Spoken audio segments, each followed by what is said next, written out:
नमस्कार, स्वागत आहे तुमचं श्रद्धास चॅनलमध्ये। आज आपण बघणार आहोत जवसाची म्हणजेच अळशीची चटणी। तर व्हिडिओला पूर्णपणे बघा आणि नक्की कमेंटमध्ये सांगा व्हिडिओ कसा वाटला। चला तर व्हिडिओला सुरुवात करूया। आपण इथे 100 ग्रॅम जवस घेतलेले आहेत। जवस छान निसून घेतलेले आहे, स्वच्छ करून घेतलेले आहे। आपण त्याला आता भाजून घेऊया। तर व्हिडिओच्या बरोबर मी तुम्हाला याचे फायदेसुद्धा सांगते। तर याचे 3 मुख्य फायदे आहेत। ते म्हणजे पहिला फायदा म्हणजे वजन कमी करण्यासाठी जवस हे अत्यंत उपयुक्त ठरतं। दुसरं सगळ्यात महत्त्वाचं म्हणजे हाडांसाठी अगदी फायदेशीर आहे। हिवाळ्याचा सीझन सुरू झालेला आहे आणि या सीझनमध्ये तर जवसची चटणी आहारामध्ये नक्कीच असायला पाहिजे। आणि तिसरा फायदा म्हणजे महिलांसाठी खूप जास्त फायदेशीर आहे। ते कसं तर आपण सविस्तर बघूया। तर आता मी इथे कढई तापून घेतलेली आहे आणि त्याच्यामध्ये जवस जे आहे ते भाजून घेतलेले आहे। तर जवस भाजली आहे की कच्ची आहे कसे समजणार, तर त्याचा तडतड असा आवाज येतो। तर समजून जायची आपली जवस झालेली आहे। तर जवस काय आहे तर एक ती वनस्पती आहे जी आपल्या आरोग्यासाठी खूप चांगली असते। म्हणजे चरबीसाठी किंवा चांगली चरबी किंवा अँटीऑक्सिडंट आणि फायबर पुरवते ते आपल्या शरीरामध्ये। आजच्या काळामध्ये काय होत आहे ना की जवसाचे बी हे बियाणे, तेल, पावडर आणि गोळ्या किंवा पिठाच्या स्वरूपात सुद्धा मिळते। तर याचा फायदा आणखी काय आहे तर बद्धकोष्ठता, मधुमेह, उच्च कोलेस्ट्रॉल आणि हृदयरोग या आरोग्याच्या इतर ज्या समस्या टाळण्यासाठी लोक आहारामध्ये जास्तीत जास्त चटणीचा वापर करतात हिवाळ्याच्या दिवसांमध्ये। तर या जवसाला मराठीमध्ये अळशी, हिंदीमध्ये अलसी आणि इंग्लिशमध्ये लिनसीड किंवा फ्लेक्सीडसुद्धा म्हणतात। तर ज्यांना सांधेदुखी आहे त्या रुग्णांनी तर अवश्य चटणीचा आहार आपल्या जेवणामध्ये करायलाच हवा। तर मी आता बघू शकते चटणी जी आहे आपली जवस जे आहे ते थोडं तडतडायला सुरुवात झालेलं आहे। तरीसुद्धा आपण अजून थोडं छान आपण त्याला परतून घेऊया। म्हणजे कसं ते जास्त टिकेल। जर आणि कच्चं असलं तर त्याला थोडंसं बुरशी लागेल लवकरच।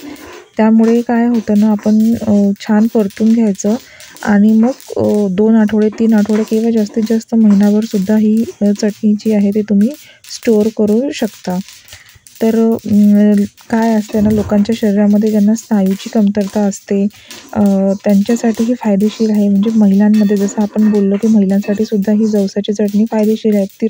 ती कसं तर महिलांमध्ये जे मासिक पाळीचा जो प्रॉब्लेम आहे किंवा हार्मोनल आरोग्य सुधारण्यासाठी याची मदत होते। तर यासोबतच ज्यांना हाडांशी संबंधित समस्या म्हणजे गुडघेदुखी, सांधेदुखी आजकाल हे घरोघरी बघायला मिळतं, म्हणजे लहान मुलांनासुद्धा आणि मोठ्यांनासुद्धा, तर त्याच्यासाठी हे छान आहे। तर इथे मी भाजून घेतलेलं आहे जवस आणि मिक्सरच्या भांड्यामध्ये काढून घेतलेलं आहे आणि एक मोठी गाठी जी असते लसणाची त्याच्या सगळ्या पाकळ्या काढून घेतलेल्या आहेत। लसण छान असतो हिवाळ्यामध्ये खायला। तर मीठ टाकून घेतलेलं आहे, याच्यामध्ये जिरं टाकून घेतलेलं आहे आणि 2 टीस्पून म्हणजे साधारण छोटं टीस्पून असतं आपल्या मसाल्याच्या ह्याच्यातला। मी इथे बारीक केलेली मिरची पावडर टाकून घेतलेली आहे। तुम्ही अख्ख्या मिरच्यासुद्धा घालू शकता आणि थोडं मी धने पावडर टाकून घेतलेलं आहे। धने पावडर जवसाच्या चटणीमध्ये असायलाच हवं आणि हे मी थोडं जाडं-भरडं वाटून घेणार आहे। तुम्हाला जर नको असेल काही एक्स्ट्रा टाकायचं असेल याच्यामध्ये तेही टाकू शकता। मी एवढंच माझ्या घरातले जिन्नस टाकून घेतलेले आहे आणि बघू शकता तुम्ही असं मी जाडं-भरडं वाटून घेतलेलं आहे। थोडं म्हणजे जे जवसाचे दाणे असतात ना ते दाताखाली आले की क्रंची लागतं छान।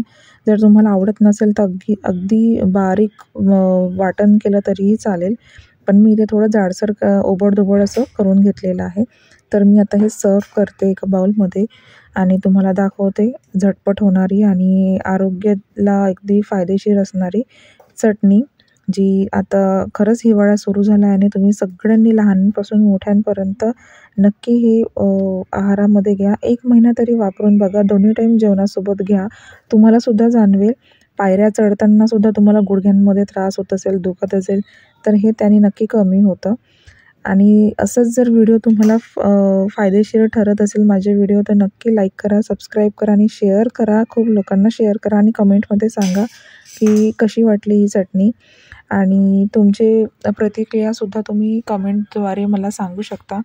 तर आज ही रेसिपी आपली झालेली आहे। पुन्हा भेटूया आपण नवीन रेसिपीमध्ये, नवीन व्हिडिओमध्ये। तोपर्यंत बघा आणि नक्की ट्राय करा। तर चला भेटूया नवीन व्हिडिओमध्ये। बाय। आहे.